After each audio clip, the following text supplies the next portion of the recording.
अस्सलामुअलैकुम नाज़रीन, ये है उर्दू पॉइंट और मैं हूँ आपकी मेज़बान महर रशीद। इस वक्त मैं मौजूद हूँ step institute of art design and management में, जहाँ स्टूडेंट्स को फ़नकारियाँ सिखाने के साथ साथ मैनेजमेंट की स्किल्स भी सिखाई जाती हैं। हम देखते हैं यहाँ पर फ़नकारियों के साथ साथ क्या स्किल्स हैं जो मज़ीद सिखाई जाती हैं और कौन से ऐसे कोर्सेज़ हैं जो इस इंस्टीट्यूट का प्लस पॉइंट है। तो आइए चलते हैं जी। तो हमारे पास स्टेप इंस्टीट्यूट के CEO मौजूद है जिनका नाम है गौहर पीरज़ादा। हम इनसे बात करते हैं और जानते हैं कि क्या विजन थी, क्या मकसद था इस इंस्टीट्यूट को बनाने का। अस्सलाम वालेकुम सर। जी अस्सलाम वालेकुम जी। सर कैसे हैं? For having me here and बिल्कुल ठीक, आप कैसे हैं? अल्हम्दुलिल्लाह सर। सर आपसे सबसे पहला क्वेश्चन जो है वो मेरा ये है कि इंस्टीट्यूट का जो स्पेसिफिकली नाम है स्टेप, वाई स्टेप? बेसिकली 2003 में I got back to Pakistan, वापस आए इंग्लैंड से पढ़ने के बाद, और यहाँ पे फिर स्टेप बेसिकली इंस्टीट्यूट का नाम नहीं है, ये हमने स्टार्ट किया था एक प्रोजेक्ट, और आइडिया ये था कि हम इस प्रोजेक्ट के अंडर डिफरेंट इनिशिएटिव्स लें, डिफरेंट इंटरवेंशंस करें जो वोकेशनल एजुकेशन से रिलेटेड हो। सो इंस्टीट्यूट का नाम institute of art design and management है, लेकिन जो उसका मदर ऑर्गेनाइजेशन है वो स्टेप है, और स्टेप के 5 से 6 डिफरेंट प्रोजेक्ट्स चल रहे हैं, जिसमें से फ्लैगशिप प्रोजेक्ट हमारा जो है सबसे पहला जो था वो यही था, institute of art design and management. जी सर, तो आपके इंस्टीट्यूट में ज़्यादा फोकस आर्ट पे किया जाता है, तो आर्ट का आप क्या स्कोप देखते हैं फ्यूचर में, या आर्टिस्ट का क्या स्कोप है? देखिए आपको नाम से पता लग रहा होगा कि it's institute of art design and management. So हमारी फ़िलासफ़ी ये है कि कोई भी फॉर्म ऑफ आर्ट हो उसको एज एन आर्ट हम सिर्फ लेके नहीं चलते हैं, उसकी design side which is more practical, which is more skill based, वो भी स्टूडेंट सीख रहे होते हैं। और दूसरा फिर उसकी मैनेजमेंट।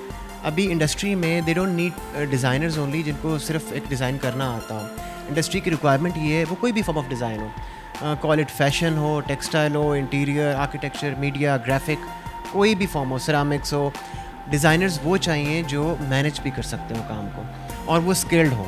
सो हमारा जो लंदन बोर्ड की है जो क्वालिफ़िकेशंस हैं, उनका करिकुलम डिज़ाइन ऐसे होता है कि वो आर्ट तो सीख ही रहे हैं, but at the same time they are understanding, वो लर्न कर रहे होते हैं कि एक करियर को मैनेज कैसे करना है। सो अगर कोई फ़ैशन डिज़ाइनर यहाँ बन रहा है तो वो सिर्फ फ़ैशन डिज़ाइनिंग का स्किल नहीं सीख रहा, वो एक ऑर्गेनाइजेशन को जो फैशन सेक्टर में डील करती है उसको मैनेज करना भी सीख रहा है, उसकी मार्केटिंग कैसे करनी है वो भी उसके कोर्स का पार्ट है, उसने HR को कैसे लीड करना है वो भी उसके कोर्स का पार्ट है, एंटरप्रेन्योरियल आइडियाज़ डेवलप कैसे करने हैं वो भी हमारे इस करिकुलम का पार्ट है। और डिज़ाइनर का जो अपनी पर्सनल कैपेसिटी होती है एज अ डिज़ाइनर, वो तो ऑब्वियसली है ही। So it's basically skills based qualification. अच्छा सर, जो कोर्सेज आप लोग करवा रहे हो वो UK से एफिलिएटेड हैं, तो पाकिस्तान में इस सब्जेक्ट का या इस डिग्री का की क्या इम्पोर्टेंस है? देखिए UK से एफिलिएशन की ज़रूरत हमें क्यों पड़ी, सबसे पहले तो ये है 2003 में हमारे यहाँ पे जब हमने 2002 में मैं वापस आया और हमने पूरी एक रिसर्च किया बहुत डिटेल में, और फिर 2003 में फरवरी में हमने इसको स्टार्ट किया। उस वक़्त पाकिस्तान में हमारे पास सिर्फ एक इंस्टीट्यूट, एक इदारा था सरकारी, Pakistan institute of fashion design PIFD, और वो भी इट वाज़ नॉट, जैसे अभी तो आपको बड़ा डेवलप फॉर्म में वो है, वो छोटा सा कैंपस था उनका ये HSN कॉलेज के बैक साइड पे, और कोई गवर्नमेंट की एज सच बहुत एक्टिव पेरेंटिंग उनको नहीं थी। HEC अभी भी उनके साथ मसाइल हैं कि फ़ैशन को वो मानते नहीं हैं अपना उस चीज़ के अंदर। और हमारे जो कन्वेंशनल पुराने इंस्टीट्यूट्स हैं जिसमें NCA है, पंजाब यूनिवर्सिटी है, जो बड़े प्रेस्टीजियस इंस्टीट्यूट्स हैं, डेफिनेटली ये एग्जिस्ट कर रहे थे, लेकिन स्कोप वो नहीं था। अब माशाल्लाह पिछले 10 साल 15 साल में जब मैं देखता हूँ तो ओवरऑल हमारी कंट्री में, मतलब ये सिर्फ एक इंस्टीट्यूट के लिए नहीं, जनरली हमारी कंट्री में आर्ट का स्कोप बहुत ज़्यादा बढ़ा है। इंस्टीट्यूट्स ने, चाहे वो पब्लिक सेक्टर में हो, चाहे वो प्राइवेट सेक्टर में हो, चाहे गवर्नमेंट इटसेल्फ है, उन्होंने रियलाइज़ किया है कि ये एरिया था जहाँ पे हम पीछे थे, और उसका रिज़ल्ट ये है कि आपके सामने अब तकरीबन हर दूसरी यूनिवर्सिटी जो पब्लिक या प्राइवेट सेक्टर में, उनका कोई ना कोई आर्ट या डिज़ाइन का एक फैकल्टी या डिपार्टमेंट है। अच्छा सर, स्टेप इंस्टीट्यूट की सबसे सक्सेसफुल डिग्री कौन सी है? देखें पिछले 15 साल में हमने हमारे 4 फैकल्टीज़ हैं, जिसमें art and design leading faculty है, हेयर एंड ब्यूटी की क्वालिफ़िकेशन हमने बाद में स्टार्ट किए जो बहुत सक्सेसफुल हुए। उसके अलावा interior architecture, art and design के जो 4 एरियाज़ हैं स्पेशलाइजेशन के, उसमें फ़ैशन डिज़ाइन एंड मैनेजमेंट एक है, टेक्सटाइल डिज़ाइन एंड मैनेजमेंट एक और है, interior architecture design and management is the third specialization area, चौथी जो है वो ग्राफिक मीडिया डिज़ाइन है।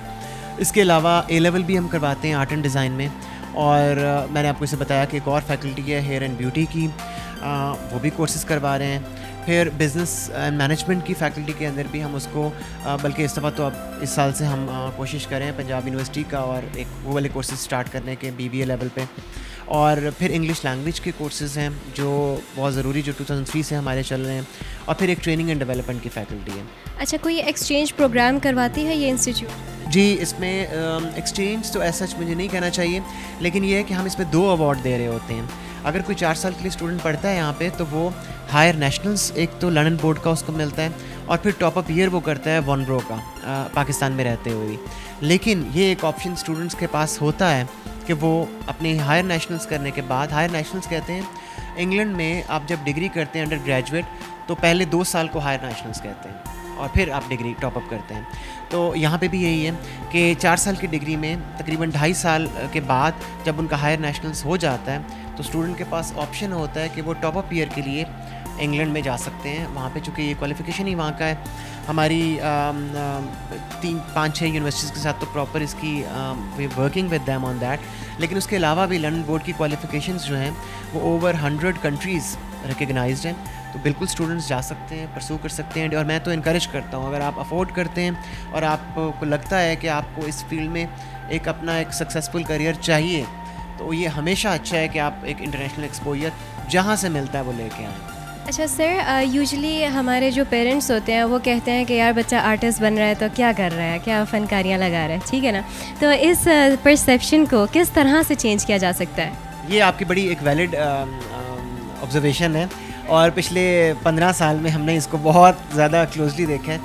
लेकिन मैं आपको बताऊं, चीज़ें बहुत बदल रही हैं। मैं इफ़ आई कुड शेयर, मैं अगर आपको 2003 से अब तक बताऊं, मैं अक्सर हमारे चूँकि मैं यहाँ पे ट्रेनर भी हूँ, तो ट्रेनिंग्स में भी ये बात करता हूँ अपने ट्रेनिंग्स के साथ कि अब सोसाइटी हमारी बहुत बदल रही है। 2003 में जो डिसीजन मेकिंग फैक्टर थे एक बच्चे के, एक ट्रेनी के, एक इंडिविजुअल के, एक एडल्ट के करियर के लिए, अब वो नहीं है। उस वक़्त पेरेंट्स का इन्फ्लुएंस, हम जब अपनी मैं अगर बताऊँ तो खैर लाइक लिटिल वे ओल्ड, उस वक़्त तो पेरेंट्स की मर्ज़ी के बगैर हम नहीं कुछ कर पाते थे। 2003 में काफ़ी रेजिस्टेंस था, लेकिन अब चीज़ें बहुत बदल रही हैं। जी सर, तो कहा यह जाता है कि आर्टिस्ट जो है ना वो कभी भूखा नहीं मरता, क्या ये हकीकत है? ये मैं इसको इस तरह से कहूँगा कि आर्टिस्ट की बजाय आई वुड से एक स्किल्ड पर्सन कभी भूखा नहीं मरता। अगर आपके हाथ में कोई स्किल है, कोई हुनर है, कोई भी है। अभी आपके आने से थोड़ी देर पहले मैं एक पेरेंट से बात कर रहा था और मैं उनको यही कह रहा था कि अपने बच्चे को बजाय इसके कि आप उनको मैट्रिक, FA, BA, एक नॉर्मल एजुकेशन तो वैसे कभी ज़ाया नहीं होती, लेकिन हुनर दें। आज का दौर जो है वो हुनर का है। हम दुनिया का 2nd यंगेस्ट पॉपुलेशन कंट्री हैं एज वाइज। पाकिस्तान इस वक्त दुनिया का 2nd यंगेस्ट, जिसका मतलब है कि हमारी जो यूथ है वो इतनी ज़्यादा है। हमारे जो नॉर्मल जनरल एजुकेशन के इंस्टीट्यूट्स हैं उनमें इतनी सीट्स ही नहीं है कि हम अपनी यूथ को पूरा एंगेज कर पाएँ अपने रेगुलर एजुकेशन सिस्टम में। तो हमें ज़रूरत है नेशन वाइड, ये सिर्फ एक इंस्टीट्यूट की बात नहीं है, और गवर्नमेंट भी इस पर काम कर रही है। अच्छा सर, मुझे बताइएगा कि क्या फैसिलिटीज़ प्रोवाइड की जा रही हैं स्टेप इंस्टीट्यूट की तरफ से स्टूडेंट्स को मार्केट में प्रिपेयर करने के लिए? देखिए, एक तो मैं सबसे इम्पोर्टेंट इसमें ये है कि करिकुलम सबसे इम्पोर्टेंट होता है किसी भी चीज़ का। ट्रेनिंग प्रोवाइडर्स यहाँ पे बहुत अच्छे हैं लाहौर में और पाकिस्तान में, और सारे इंस्टीट्यूट बहुत अच्छे हैं। हर एक का अपना अपना कोई रैशनल है, कोई रीजनिंग है अपने काम करने की। लेकिन सबसे इम्पोर्टेंट ये कि करिकुलम क्या है, क्या वो अपग्रेडेड है या नहीं है, क्या वो दुनिया के साथ काम करने के लिए इस स्टूडेंट को प्रिपेयर कर रहा है या नहीं कर रहा। एक तो ये फैक्टर है जो मैं आई प्राउडली से इट कि स्टूडेंट्स यहाँ से पढ़ने के बाद उनको सोचना चाहिए कि उनके कॉम्पिटिशन, मैं ये कहता हूँ कि आपके कॉम्पिटिशन में 4 साल के बाद सिर्फ आपके क्लास फेलोज नहीं होंगे, सारे स्टूडेंट होंगे जो बाकी यूनिवर्सिटीज़ के ग्रेजुएट्स भी हैं। नंबर 2, उनकी 2 तरह के स्किल्स होते हैं। एक हम कहते हैं टेक्निकल स्किल्स और एक कहते हैं बिहेवियरल स्किल्स। मैं ये बात अक्सर कही जाती है कि टेक्निकल स्किल्स वो हैं जिसकी बेस पे आपको जॉब मिलती है, और बिहेवियरल स्किल्स वो होते हैं अगर आपके पास नहीं है तो वो आपके लिए जॉब से एग्ज़िट का रास्ता भी बन सकते हैं। सो हमारी कोशिश ये होती है कि हम फोकस दोनों पे करें। अच्छा सर, क्या स्कॉलरशिप्स हैं जो आप लोग देते हो स्टूडेंट्स? जी, हमारे यहाँ पे 3 स्कॉलरशिप्स हैं जो चल रहे हैं। एक स्कॉलरशिप है जो लेडी एना मोल्का के नाम से, जो बहुत बड़ी आर्टिस्ट है हमारे लिए, बड़े पंजाब यूनिवर्सिटी में भी उनको बड़ी इतनी हमारे लिए बड़ी वो इज़्ज़त है उनका। वो हमारे लिए माइनॉरिटीज़ का स्कॉलरशिप है जो हमने उनके नाम पे किया, she was a great artist. उसके बाद एक हमारा स्कॉलरशिप है उस्ताद समरकंद स्कॉलरशिप, जो एक लेजेंडरी फिगर है गिलगित बल्तिस्तान से। तो उन्हीं के नाम पे ये स्कॉलरशिप पिछले कई सालों से चल रहा है और वो गिलगित बल्तिस्तान के रीजनल स्टूडेंट्स के लिए। और अभी भी यहाँ पे हमारे पास बहुत सारे स्टूडेंट्स हैं जो गिलगित बल्तिस्तान से आए हैं, पढ़ रहे हैं यहाँ पे 4 साल के डिग्री प्रोग्राम्स में। तीसरा स्कॉलरशिप हमारा जो बड़ा पॉपुलर है वो ईदी साहब के नाम पे है, ईदी यूथ टैलेंट स्कॉलरशिप। और उसमें कोई भी एलिजिबल है, कोई भी अप्लाई कर सकता है अगर आपने डिग्री इन 4 एरियाज़ में करनी है, जिसमें फ़ैशन, टेक्सटाइल, इंटीरियर आर्किटेक्चर और ग्राफिक मीडिया है।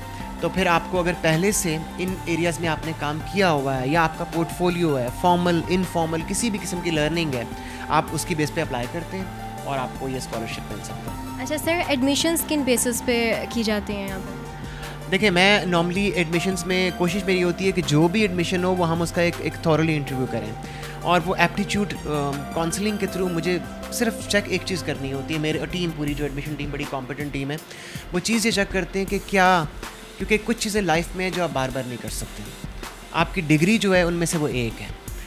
मेरी कोशिश पूरी होती है कि वी डोंट वांट कि किसी के ये एक इतना टर्निंग पॉइंट पे वो होता है, गलत फैसला अगर कोई हो जाता है तो किसी का पूरा career could be at stake. तो एक बड़ी अहम जिम्मेदारी होती है कि अगर वो अप्लाई कर रहा है तो क्या वो वाकई मौजूद तरीन उसके लिए एरिया है या नहीं है, हमें ये चेक करना सब, that's the most important thing. बाकी अगर मैं आपको ऑनेस्टली बताऊँ, इंस्टीट्यूट्स में उनकी पिछले कारकर्दगी क्या रही, उन्होंने ये बड़े इंपॉर्टेंट होती हैं सारी बातें, लेकिन मुझे लगता है ये हमारी प्लस पॉइंट है। अगर आप हमारे लिए तो वो एक सोर्स ऑफ लर्निंग है, NCA है, पंजाब यूनिवर्सिटी है, ये वो इंस्टीट्यूट्स हैं जहाँ पे लोग टेस्ट के बाद जाते हैं, सो उनको क्रीम मिलती है, उनको वो स्टूडेंट मिलते हैं जो टॉप ऑफ द लिस्ट होते हैं। उन top of the list students को ट्रेन करना इतना शायद मुश्किल काम नहीं है कंपेयरिंग टू आवर जॉब, जहाँ पे टॉप ऑफ द लिस्ट नहीं होते स्टूडेंट्स, लेकिन उनको पता होता है कि मैंने फ़ैशन में ही जाना है या मैंने एक टेक्सटाइल डिज़ाइनर ही बनना है। उनको ट्रेन करना ज़्यादा हमारे लिए चैलेंजिंग हो। अच्छा सर, जाते जाते एक सवाल बताते जाइएगा कि जो आप लोग की फैकल्टी है वो इंटरनेशनल फैकल्टी है या डोमेस्टिक फैकल्टी है? देखिए, ये एक वो चीज़ है जिसमें हमें शुरू में तो बहुत मसले हुए, बिकॉज हमारे पास यहाँ पे जैसे बताया आपको इंस्टीट्यूट ही 1 या 2 होते थे, तो फैकल्टी का मिलना भी ऑब्वियसली बहुत मुश्किल था। अब लेकिन आई एम वेरी ग्लैड कि पूरे मुल्क में हमारे बहुत ज़बरदस्त आर्टिस्ट हैं। मुझे नहीं लगता हमें इंटरनेशनल फैकल्टी की ज़रूरत है किसी भी तौर पे। हमारे यहाँ के लोकल आर्टिस्ट बाहर की दुनिया में जाके पढ़ाते हैं। मैं ख़ुद बाहर यूनिवर्सिटीज़ में जब मैं रहा हूँ इंग्लैंड में कई साल, पढ़ाता रहा हूँ और अभी भी ट्रेनिंग से लिंक्ड हूँ। तो ये बिल्कुल ज़रूरी नहीं कि आपको इंटरनेशनल फैकल्टी चाहिए। हाँ, आपको ये ज़रूर चाहिए कि आपका करिकुलम अपग्रेडेड हो, नंबर 1, और नंबर 2 आपकी फैकल्टी रिफ़्रेश करती रहे अपने आप को, इंडस्ट्री बेस्ड हो। हमारे यहाँ पे रूल होता है कि हम 50% से ज़्यादा फैकल्टी हमारी होती है जो इंडस्ट्री बेस्ड है, विजिटिंग फैकल्टी है। सो क्योंकि इंडस्ट्री की नॉलेज स्टूडेंट को मिलना ज़रूरी है। So we very happy with that. Thank you so much sir आपके टाइम का। थैंक यू जी। तो ये हमारे साथ मौजूद थे CEO जिनका नाम था गौहर पीरज़ादा। हम यहाँ पर जो टीचर्स हैं हम उनसे भी बात करते हैं और स्टूडेंट्स से भी बात करते हैं और देखते हैं यहाँ का एनवायरनमेंट मज़ीद कैसा है।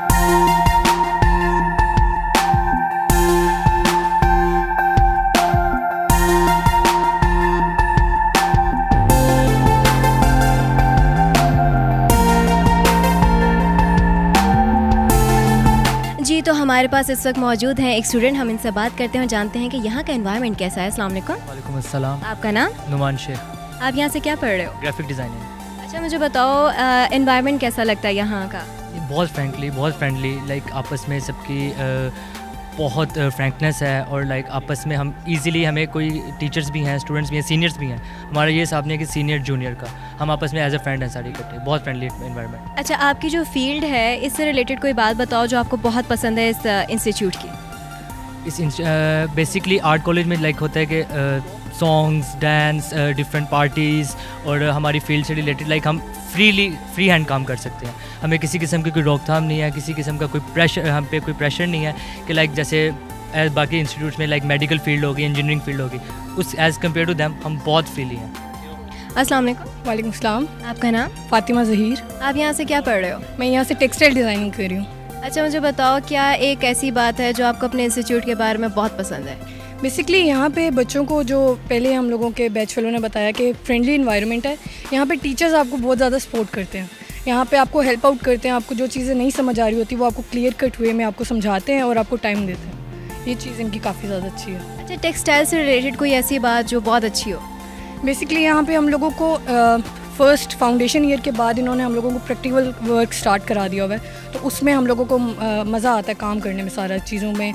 मतलब एक एक चीज़ हम लोग खुद बनाते हैं, खुद सारी मतलब कलर्स के बारे में, कलर कॉम्बिनेशंस पे सर्च करते हैं, रिसर्च वर्क, बोर्ड वर्क, ये सारी हम लोग खुद करते हैं, तो वो ज़्यादा चीज़ें अच्छी लगती हैं। जी नाज़रीन, तो आप लोगों ने देखा, ये थी step institute of art design and management. उम्मीद करती हूँ कि आपको ये वीडियो बहुत पसंद आई होगी।